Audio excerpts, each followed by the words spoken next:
Welcome back, traders. John Caruso here, June 27th. Of course, today is Monday. Is a recession being priced into macro markets? Now, when I take a look at three of the biggest economic bellwether markets here over the last week, that's oil, that's copper, and that is the 10-year yields.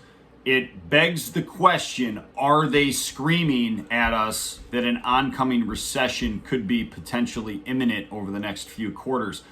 We have seen oil prices decline approximately 16% on a month-to-date basis. We've seen copper prices slide 17% month-to-date. They were down 6% last week alone. And the 10-year yield at one point last week was down 48 basis points off of its recent high of 348. We did finish out the week in the 10-year yield right around 312, so it did come back a little bit, but still a pretty steep decline in 10-year yields. Now, these are all economic bellwether markets that indicate the future health of the economy.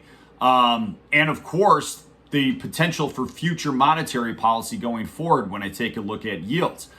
So that's the big question that I've got here. We've seen the commodity correction start to become more broad-based. We've seen corn prices correct 11% month to date. We've seen aluminum down 29% on a 3-month basis. Wheat prices down 14% month to date. So I could go on with some of these commodity corrections that we've seen, and a lot of that is potentially very foretelling as in terms of expected forward demand for these markets.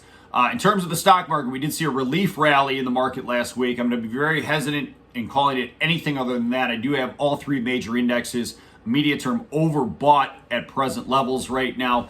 The VIX still has a little bit of room to come in, but if you see VIX come in perhaps down around that 2650 level, you've got the S&P maybe around sitting right around 3940, 3950.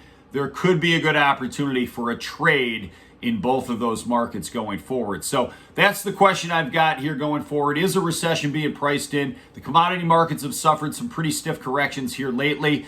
And of course, with the 10-year yield coming in, is that forecasting a potential pivot by the Fed at some point over the next 3 or 4 Fed meetings? So keep all that in mind. Best of luck to you out there. If you have any questions, feel free to reach out to me at jcaruso at rjofutures.com. Good luck. We'll catch you back here next time.